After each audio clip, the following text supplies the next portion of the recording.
Hello everyone, ఇలాంటి videos మీకు ముందుగా కావాలి అనుకుంటే మా ఛానల్ ని సబ్స్క్రైబ్ చేసుకుని పక్కనే ఉన్న బెల్ ఐకాన్ ని క్లిక్ చేయండి. అప్కమింగ్ రివ్యూలోకి వెళ్ళిపోదాం. బోర్డ్ మీటింగ్ కండక్ట్ చేస్తుంది వసుధార. ఇంకా అందరూ బోర్డ్ మీటింగ్ కి అటెండ్ అవుతారు. శైలేంద్ర మాత్రం కోపంగా మను వైపు చూస్తూ, రేయ్ మను, ఈ రోజు ఛాన్స్ దొరికితే చాలు, ఖచ్చితంగా నేను కాల్చుకొని తింటాను, సూటిపోటి మాటలతో నిన్ను ఇబ్బంది పెడతాను అని మనసులో అనుకుంటాడు శైలేంద్ర. వసుధార మాట్లాడడం స్టార్ట్ చేస్తుంది. ఈరోజు నేను ఎందుకు బోర్డ్ మీటింగ్ కండక్ట్ చేయాలనుకుంటున్నానంటే రెండు ముఖ్యమైన విషయాలు మీ అందరితో నేను షేర్ చేసుకోవాలి. నెంబర్ 1, అనుపమ మేడంకి చిన్న హెల్త్ యాక్సిడెంట్ అయింది. సో తన హెల్త్ అనేది కాస్త బాలేదు. తను కొన్ని రోజులు రెస్ట్ తీసుకోవాలి అని డాక్టర్స్ సజెస్ట్ చేశారు. కాబట్టి అనుపమ మేడం చేపడుతున్న బాధ్యతలు like mission education project head బాధ్యతలని మను గారికి అప్పచెప్పాలని మేము నిర్ణయం తీసుకున్నాం అని అంటుంది వసుధార.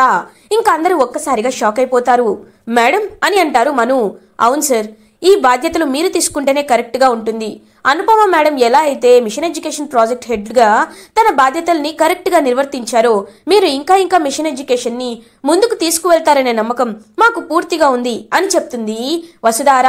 బోర్డ్ మెంబర్స్ కూడా అవును మేడం, మను గారు వచ్చిన కొద్ది రోజుల్లోనే డైరెక్టర్గా స్థిరపడి ఇప్పుడు మిషన్ ఎడ్యుకేషన్ ప్రాజెక్ట్ హెడ్ బాధ్యతలు కూడా తీసుకుంటున్నారు. మను గారు చాలా మంచివారు.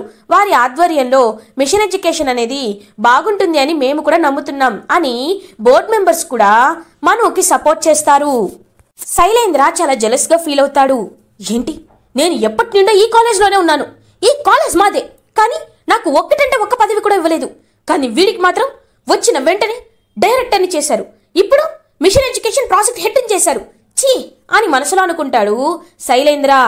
ఇప్పుడు రెండో విషయం చెప్పాలి అనుకుంటున్నాను. నాకు నిన్నే మినిస్టర్ గారి దగ్గర నుండి కాల్ వచ్చింది. త్వరలో ఎలక్షన్స్ రాబోతున్నాయి కాబట్టి మిషన్ ఎడ్యుకేషన్ ప్రాజెక్ట్ స్కీమ్కి సంబంధించిన ఒక న్యూ రెవల్యూషన్ని తీసుకురావాలి అనుకుంటున్నారు. వారు ఫండింగ్ అనేది ప్రొవైడ్ చేస్తాను అంటున్నారు. కాబట్టి మిషన్ ఎడ్యుకేషన్లో మీకు ఎలాంటి న్యూ ఐడియాస్, ఫ్రెష్ ఐడియాస్ ఉన్నా నిర్మోహమాటంగా మాతో షేర్ చేసుకోండి అని చెప్తుంది వసుధార. అప్పుడే శైలేంద్ర అంటాడు, అయినా ఇప్పుడు మిషన్ ఎడ్యుకేషన్లో చేయడానికి ఏముందని? అప్పట్లో రిషి ఉన్నప్పుడే చాలా మంది పిల్లలు స్కూల్కి వెళ్ళడం స్టార్ట్ చేశారు. ఇప్పుడు చాలా వరకు ఎవరు స్కూల్కి వెళ్లకుండా ఉండటం లేదు. అలాంటప్పుడు ఈ మిషన్ ఎడ్యుకేషన్ కంటిన్యూ చేసి ఏం చేస్తారు? ఆయన మిషన్ ఎడ్యుకేషన్ అవసరం లేదని నాకు అనిపిస్తుంది అని అంటాడు శైలేంద్ర. శైలేంద్ర వైపు కోపంగా చూస్తారు ఫణీంద్ర. శైలేంద్ర షటప్, అసలు నీకేం తెలుసనరా? ఏం తెలుసని నీకు అలా మాట్లాడుతున్నావు? ఇంకొకసారి అలా మాట్లాడావో అని అంటారు ఫణీంద్ర. ఇంకా వెంటనే శైలేంద్ర, ఏంటి నేను మనసులో అనుకున్న మాట బయటకన్నానా ఏంటి? ఇప్పటికే డాడీతో తిట్లు తింటున్నానంటే ఇదొకటి నాకు అని మనసులో అనుకుంటాడు శైలేంద్ర. అప్పుడే ఇంకా మను, ఎక్స్క్యూజ్ మీ మేడం, మీరు పర్మిషన్ ఇస్తే నా దగ్గర ఒక ఐడియా ఉంది అని అంటాడు Manu. Please sir, you can continue. Sorry, Vasudhara మనుతో మీరు ఎలాంటి అభ్యంతరం లేకుండా షేర్ చేసుకోవచ్చు, యూ మే కంటిన్యూ సార్ అని చెప్తుంది. ఇంకా వసుధారాన్ని చూస్తూ లైక్ మను అయితే ఒక ప్రెజెంటేషన్, ఒక థాట్ని ఇస్తాడు. నిజంగా శైలేంద్ర సార్ చెప్పింది నిజమే. ఎందుకంటే మిషన్ ఎడ్యుకేషన్లో చాలా మంది పిల్లలకి రిషి సార్ చదువుని ప్రొవైడ్ చేశారు. ఎవరైతే స్కూల్స్కి వెళ్లకుండా వాళ్ళ పేరెంట్స్తో కష్టపడి పని చేసుకుంటున్నారో వాళ్ళ పేరెంట్స్ మైండ్ సెట్ కూడా ఈ డబ్బులు సంపాదిస్తే చాలు, చదువు అక్కర్లేదు అని పిల్లలని స్కూల్స్కి పంపించకుండా కేవలం పని చేసుకుని బ్రతికేలా చేస్తున్నారో రిషి సార్ వాళ్ళలో మార్పు తీసుకువచ్చారు. రిషి సార్ వాళ్ళని ఒప్పించి పిల్లలని స్కూల్స్కి వెళ్లేటట్టు చేశారు. మిషన్ ఎడ్యుకేషన్ ప్రాజెక్ట్ వల్ల మన రాష్ట్రంలో ప్రతి జిల్లాలో ఈ ప్రాజెక్ట్ అనేది సక్సెస్ అవ్వడం వల్ల మనం చాలా అంటే చాలా లబ్ధి పొందాం. ఆల్మోస్ట్ 95% ఎవరైతే కూలి పనులకు వెళ్లాల్సిన పిల్లలందరూ చదువుకోవడానికి స్కూల్స్కి వెళ్తున్నారు. ఇది మనం చాలా అప్రిషియేట్ చేయాల్సిన విషయమే. అలా అని మనం 95% దగ్గరే ఆగిపోకూడదు. ఆ 5% కూడా ఎక్కడ ఉన్నారో తెలుసుకొని వాళ్ళని కూడా స్కూల్స్కి వెళ్ళేటట్లు చేయాలి. ఇది మాత్రమే మనం చేయాల్సింది కాదు, మనం ఇంకొక కొత్త స్కీమ్ని ఇంట్రడ్యూస్ చేయాలి. అది ఏంటి అంటే నో యువర్ టాలెంట్ అని అంటాడు మను. వాట్, నో యువర్ టాలెంటా అని బోర్డ్ మెంబర్స్ అందరూ ఆలోచిస్తూ ఉంటారు. అవును సార్, నో యువర్ టాలెంట్ అంటే మీ టాలెంట్ని మీరు గుర్తించండి అనే ఒక స్కీమ్ని మనం ఇంట్రడ్యూస్ చేద్దాం. ఆల్రెడీ స్కూల్కి వెళ్తున్న పిల్లల్లో కూడా కొంతమంది చదువు నచ్చక కొంతమంది తక్కువ మార్కులు తెచ్చుకుంటారు, కొంతమందికి వేరే వాటిలో ఇంట్రెస్ట్ ఉండి తక్కువ మార్కులు తెచ్చుకుంటారు. ఇప్పుడు ఫస్ట్ కేటగిరీ అయితే మనం వాళ్ళని మోటివేట్ చేసి బాగా చదివేలా చేయొచ్చు. కానీ కొంతమంది పిల్లలు అందరూ చదవాలనే రూల్ లేదు కదా. కొంతమందికి మ్యూజిక్ అంటే ఇంట్రెస్ట్ ఉంటుంది, కొంతమందికి డాన్స్ అంటే ఇంట్రెస్ట్ ఉంటుంది, కొంతమందికి కరాటే అంటే ఇంట్రెస్ట్ ఉంటుంది, స్పోర్ట్స్ అంటే ఇంట్రెస్ట్ ఉంటుంది, క్రికెట్ అంటే ఇంట్రెస్ట్ ఉంటుంది, వాలీబాల్ లైక్ థ్రోయింగ్ బాల్, అలా చాలా ఒక్కొక్కరికి ఒక్కొక్క ఇంట్రెస్ట్ అనేది ఉంటుంది. మన 5 వేలే అన్నీ ఒకేలా ఉండవు. అలాంటప్పుడు చదువుకునే పిల్లలు కూడా ఒక్కొక్కరికి ఒక్కొక్క ఆలోచన ఉండొచ్చు కదా. చదువు అంటే ఇష్టం ఉన్న వాళ్ళు ఎలా అయినా బాగా చదువుకుంటారు. కానీ ఇలా వేరే ఇంట్రెస్ట్ ఉన్న వాళ్ళు వాళ్ళ అమ్మా నాన్న చెప్పారనో, లేకపోతే సొసైటీలో బాగా చదువుకుంటే మాత్రమే వాళ్ళకి రెస్పెక్ట్ ఉంటుందనో, వాల్యూ ఉంటుందనో వాళ్ళ కోరికలని వాళ్ళ టాలెంట్లని అణిచిపెట్టుకొని బలవంతంగా వెళ్ళి చదువుకుంటున్న వాళ్ళు కూడా నేను గమనించాను. వాళ్ళ గురించి నేను కొన్ని సర్వేస్ కూడా చేశాను. కాబట్టి మనం వాళ్ళ గురించి పట్టించుకోవాలి. కేవలం మన దేశం చదువుకుంటే మాత్రమే ముందుకు వెళ్ళదు అని చెప్పి నేనైతే అనుకుంటున్నాను. కేవలం చదువుకున్న వాళ్ళు మాత్రమే ముందుకు వెళ్ళరు కాదు. స్పోర్ట్స్ ఫీల్డ్లో, మ్యూజిక్ ఫీల్డ్లో, డాన్సింగ్ ఫీల్డ్లో, ఇలా అన్ని వైపులా అన్ని ఫీల్డ్స్లో మన ఇండియా అనేది డెవలప్ అవ్వాలి. కేవలం ఎడ్యుకేషన్ గురించి మాత్రమే మన ఇండియన్ పేరెంట్స్ అనే వాళ్ళు ఫోర్స్ చేస్తూ ఇలాంటివి చాలా తక్కువగా ఎంకరేజ్ చేస్తూ ఉంటారు. మనం ఆ ఎంకరేజ్మెంట్ని పెంచాలి. పెంచే విధంగా తల్లిదండ్రుల్ని మోటివేట్ చేయాలి, పిల్లల్ని కూడా మోటివేట్ చేయాలి. Machine education is not only about the education. Machine education is about to know your hidden talent అని చెప్తాడు మను. ఇంకా మను స్పీచ్కి అయితే అందరూ లేచి అప్రిషియేట్ చేస్తూ అప్లాజ్ ఇస్తూ ఉంటారు. వసుధార కూడా చాలా అంటే చాలా హ్యాపీగా ఫీల్ అవుతుంది. మను గారు, నిజంగా ఈ ఐడియా చాలా అంటే చాలా బాగుంది. నిజంగా ఇది విన్న ఎవరైనా ఇంప్రెస్ అవుతారు అని వసుధార క్లాప్స్ కొడుతూ ఉంటుంది. శైలేంద్ర, వామ్మో ఏంటి వీడు రిషి కంటే డబల్లా ఉన్నాడు. రిషి ఇంకా అందరూ మనుని అప్రిషియేట్ చేస్తూ ఉంటారు. లైక్ మహేంద్ర వచ్చి మనుని హక్ చేసుకుంటారు. మను, నీ ఆలోచనలు చూస్తుంటే నాకు నా కొడుకు రిషినే గుర్తుకు వస్తున్నాడు. రిషి కేవలం చదువు గురించి, పిల్లల్ని స్కూల్కి ఎలా పంపించాలనే విషయం గురించి ఆలోచించాడు.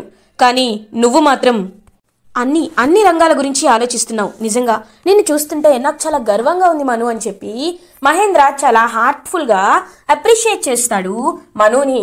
ఇంకా మను కూడా చాలా అంటే చాలా హ్యాపీగా ఫీల్ అవుతారు. శైలేంద్ర మాత్రం చాలా జెలస్గా ఫీల్ అవుతూ, చా వీని ఎలా అయినా ఇప్పుడు డిమోటివేట్ చేయాలి అని అలా ఇంకా బోర్డ్ మీటింగ్ నుండి బయటికి వెళ్ళిపోతారు.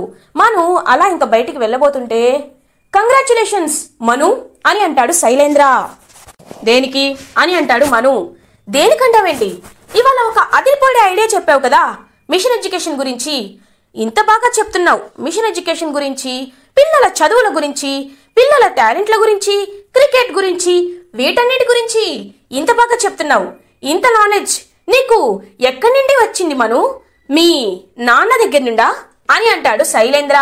ఒక్కసారిగా శైలేంద్ర వైపు కోపంగా చూస్తూ ఉంటాడు మను. ఏంటి మను, ఏం మాట్లాడవేంటి? చెప్పు, ఈ నాలెడ్జ్ అంతా మీ నాన్నగారి దగ్గర నేర్చుకున్నావా? అవును, అనుపమ మేడం మీ అమ్మగారు. మరి మీ నాన్నగారు ఎవరు? ఎక్కడుంటారు? వారి పేరేంటి? ఓ, నీకు కూడా తెలీదా అని అంటాడు శైలేంద్ర. వెంటనే శైలేంద్ర కాలర్ పట్టుకుంటాడు మను. ఏంటి, ఎందుకు నా కాలర్ పట్టుకుంటున్నావు? అవునులే, తండ్రి ఎవరో తెలియకపోతే ఆ బాధ చాలా పెయిన్ఫుల్గా ఉంటుందంటారు. నిన్ను చూస్తుంటే అది నిజమే అనిపిస్తుంది. నా కాలర్ పట్టుకోవడం కాదు, ముందు మీ నాన్న ఎవరో నువ్వు తెలుసుకో, ఆ పనుల్లో ఉండు అని అంటాడు శైలేంద్ర. ఇంకా శైలేంద్రని గట్టిగా వదిలేసి పాపం అక్కడి నుండి వెళ్ళిపోతాడు మను. అమ్మయ్యా, వీడిని అందరూ అప్రిషియేట్ చేశారనే బాధని పక్కకి తోయించేసి వీడిని డిమోటివేట్ చేశాను. ఇప్పుడు మనసుకి ప్రశాంతంగా ఉంది అని అక్కడి నుండి హ్యాపీగా వెళ్ళిపోతాడు శైలేంద్ర. ఇది ఇలా ఉండగా లంచ్ టైం అవుతుంది. ఇంకా ఏంజెల్ అయితే క్యారేజ్ తీసుకొని కాలేజ్కి వస్తుంది. ఏంటమ్మా ఏంజెల్, మేమే ఇంటికి వచ్చేవాళ్ళం కదా, నువ్వెందుకమ్మా అని అడుగుతారు మహేంద్ర. పర్లేదు సార్, ఇంట్లో ఉండి ఉండి బోర్ కొడుతుంది. అత్తయ్య నిద్రపోతుంది, తనకి చెప్పే వచ్చాను కాలేజ్కి వెళ్ళొస్తానని. మీరు అక్కడి వరకు ట్రావెల్ చేయడం ఎందుకు? అందుకే నేనే మీకోసం క్యారేజ్ తీసుకువచ్చాను, రండి లంచ్ చేయండి. అవును, మనుబావ ఎక్కడా అని అడుగుతుంది ఏంజెల్. అవును మావయ్య, మనుగారిని మీరు చూసారా అని అడుగుతారు ఇంకా వసుధారా. లేదమ్మా, బోర్డ్ మీటింగ్ తర్వాత మనుని చూడలేదు, ఉండు కాల్ చేస్తాను అని కాల్ చేస్తారు మనుకి. మను మాత్రం కాల్ లిఫ్ట్ చేయడు. ఇంకా ఏంజెల్, అయినా బావ ఎక్కడికి వెళ్ళుంటాడు? నేను చూస్తాను ఆగండి అని చెప్పి అలా ఇంకా బయటికి వస్తుంది ఏంజెల్. దూరంగా గ్రౌండ్ లో ఒక ట్రీ కింద కూర్చొని చాలా అంటే చాలా బాధపడుతూ ఉంటాడు మను. మను తన ఫ్లాష్ బ్యాక్ ని గుర్తు చేసుకుంటూ చిన్నప్పటి నుండి ఎవరైనా మను అంటే గిట్టని వాళ్ళందరూ రేయ్ మీ నాన్న పేరేంట్రా, చెప్పరా మీ నాన్న పేరేంటి అని చెప్పి వెక్కిరించడం, తన్ని ఎగతాళి చేయడం, ఇంకా స్కూల్ నేమ్స్ లో కానీ లైక్ కాలేజ్కి వెళ్ళినప్పుడు నేమ్ ఎన్రోల్మెంట్ లో కానీ మీ ఫాదర్ ఎవరు అంటే మను చెప్పుకోలేకపోవడం, ఇదంతా గుర్తు చేసుకుంటూ మను చాలా బాధపడుతూ ఉంటాడు. ఏంజెల్ మను దగ్గరికి వస్తుంది. మను మను అని పిలుస్తుంది. ఏంజెల్ నువ్వెప్పుడొచ్చావు అని కన్నీళ్ళు తుడుచుకుంటాడు. ఏంటి మను బాధపడుతున్నావా అని అడుగుతుంది ఏంజెల్. అలాంటిదేమీ లేదు, కళ్ళల్లో ఏదో పడింది. ఏంటి అని అడుగుతాడు మను. ఏం లేదు మను, నీకోసం ఇంటి భోజనం తీసుకొచ్చాను, రా భోజనం చేద్దాం అని అంటుంది. నాకు ఆకలిగా లేదు, నువ్వు వెళ్ళు ఏంజెల్ అని అంటాడు మను. ఆకలిగా లేకపోవడం ఏంటి, అయినా నువ్వేదో విషయంలో బాధపడుతున్నావు, నాకు ఆ విషయం అర్థమవుతుంది. ఏంటి, అత్తయ్య గురించా? నువ్వు అత్తయ్య గురించి బాధపడద్దు మను, ఎందుకంటే అత్తయ్య పైకలా కోపంగా కనిపిస్తారు నీలాగా, కానీ మనసులో నీపై చాలా ప్రేమ ఉంది. నువ్వు మంచి పనులు చేస్తే అప్రిషియేట్ చేసే మనసుంది, కానీ ఏదో కారణం వల్ల అత్తయ్య నీకు దూరంగా ఉండాలి అనుకుంటుంది. అత్తయ్యని నిన్ను నేను దగ్గర చేస్తాను కదా, అదంతా నువ్వు మనసులో పెట్టుకోవద్దు, రా భోజనం చేద్దాం అని అంటుంది ఏంజెల్. మను మాత్రం చాలా బాధపడుతూనే ఉంటారు. ఇంకా మహేంద్ర మను దగ్గరికి వస్తారు. మను ఎందుకు బాధపడుతున్నావు అని అడుగుతారు. ఏం లేదు సార్, నాకు ఆకలి వేయటం లేదు, ఆ విషయం ఏంజెల్కి చెప్తే తను అర్థం చేసుకోవటం లేదు అని అంటాడు మను. అమ్మ ఏంజెల్ నువ్వు వెళ్ళమ్మా, నేను మాట్లాడతాను అని మహేంద్ర ఇంకా మను పక్కన కూర్చుంటారు. చూడు మను, నేను ఎప్పటి నుండో నా రిషిని మిస్ అవుతున్నాను. రిషి కనిపించకుండా పోయినప్పటి నుండి అందరికంటే ఎక్కువ బాధపడేదే నేను, కానీ ఆ విషయాన్ని పైకి చెప్పుకోలేకపోతున్నాను. ఎందుకంటే జగతిని నేను కోల్పోయాక అన్నీ కోల్పోయినట్టే నాకు అనిపించింది. జగతినే నా ప్రాణమని భావించాను, కానీ జగతి చనిపోయాక ఎవ్వరూ నాకు లేరనుకున్నాను. ఆ టైంలో నా కొడుకు నాకు అండగా నిలబడ్డాడు. నా కొడుకు విషయంలో నేను ఎప్పుడూ గర్వపడుతూ ఉంటాను, కానీ రిషి మిస్ అయ్యాక నాలో ఏదో బాధ, ఏదో వెలితి. రిషి నాకు ఉంటే బాగుండు, రిషి నా తోడుగా డాడ్ డాడ్ అని పిలిస్తే బాగుండు అని అనుకున్నాను, కానీ రిషి నా దగ్గర లేడు. కాబట్టి ఎప్పుడు బాధపడే నేను పైకి మాత్రం నవ్వుతూ కనిపిస్తాను, ఎందుకంటే నన్ను చూసి నా కోడలు బాధపడకుండా ఉండాలని. కానీ ఇవాళ నువ్వు ఇచ్చిన స్పీచ్, ఇవాళ నువ్వు ఆలోచించిన విధానం, ఇవాళ నువ్వు తీసుకొచ్చిన ఒక న్యూ రెవల్యూషన్, ఇదంతా నా కొడుకుని నాకు గుర్తు చేసింది, రిషీంద్ర భూషణి నాకు గుర్తు చేసింది. చూడు మను అని తన పాకెట్లో నుంచి ఆ గోల్డ్ కడియం అనేది తీస్తారనమాట మహేంద్ర. ఏంటి సార్ ఇది అని అడుగుతాడు మను. ఇది ఆ రోజు నీకు చూపించాను కదా, నా రిషి ఉండుంటే రిషికి ఇచ్చేవాణ్ణి, కానీ ఇప్పుడు నా రిషి స్థానంలో నీకు ఈ బంగారు కంకణాన్ని నేను తొడగాలి అనుకుంటున్నాను. ఎలా అయితే నువ్వు ఈ బాధ్యతల్ని చేపట్టి కాలేజ్కి ఎలాంటి ఆపద రాకుండా చూసుకుంటున్నావో, అలాగే నేను కూడా నిన్ను నా కొడుగ్గా భావించాలి, నా కొడుగ్గా స్వీకరించాలి అనుకుంటున్నాను. చూడు మను, నాకు ఒక విషయం బాగా అర్థమైంది. నువ్వు ఒక ప్రశ్నని మీ అమ్మని, మా అనుపమ్మని ఎప్పుడు అడుగుతూ ఉండేవాడివి. ఆ ప్రశ్నకి తను సమాధానం చెప్పలేకపోయింది. సరే బాధపడద్దు, కానీ నేను ఇవాళ ఒక పెద్ద నిర్ణయాన్ని తీసుకోవాలనుకుంటున్నాను. నువ్వు నా కొడుకు లాంటి వాడివి, కాబట్టి నిన్ను నేను దత్తత తీసుకోవాలనుకుంటున్నాను మను అని అంటారు మహేంద్ర. ఒక్కసారిగా మను షాక్ అయిపోతాడు. సార్ అని అంటాడు. సార్ కాదు, ఇప్పటి నుండి నువ్వు నన్ను నాన్న అని పిలవచ్చు, లేకపోతే డాడీ అని పిలవచ్చు, అంతేకాని సార్ అని పిలవద్దు. ఎందుకంటే తండ్రి లేని బాధ నువ్వు ఎంతలా అనుభవించావో, తల్లి లేకుండా రిషి కూడా పెరిగి అంతే బాధను అనుభవించాడని నేను అర్థం చేసుకుంటున్నాను. కాబట్టి నువ్వు ఇకపై నీకు తండ్రి లేడు, తండ్రి ఎవరు కాదు, ఎవరు నీ తండ్రి అనే ప్రశ్నలకి సమాధానం చెప్పుకో. ఇప్పటి నుండి నువ్వు ఖచ్చితంగా ఆ ప్రశ్నకి జవాబు వెతకాల్సిన అవసరం లేదు, ఎందుకంటే జవాబు నీ కళ్ళ ముందే ఉంది. కాబట్టి నేను దత్తత తీసుకోవాలనుకుంటున్నాను అని చెప్పి ఇంకా మహేంద్ర అయితే మనుతో చెప్తారు. మను ఒక్కసారిగా మహేంద్రని హక్ చేసుకుంటారు. ఇంకా అలా మహేంద్ర అయితే హ్యాపీగా ఫీల్ అవుతారు, మను కూడా చాలా హ్యాపీగా ఫీల్ అవుతాడు. అసలు ఫ్లాష్ బ్యాక్లో ఏం జరుగుతుందంటే, ఎప్పుడైతే శైలేంద్ర మీ నాన్న ఎవరు అని చెప్పి కావాలని డీమోటివేట్ చేయాలని మనుతో మాట్లాడతారో, అదంతా దూరం నుంచి వినేస్తారు మహేంద్ర. ఇంకా అదంతా దూరం నుంచి చూస్తున్న వసుధార అండ్ ఏంజెల్ అయితే చాలా హ్యాపీగా ఫీల్ అవుతారు. ఇలా ఎపిసోడ్ ఎండ్ అవుతుంది.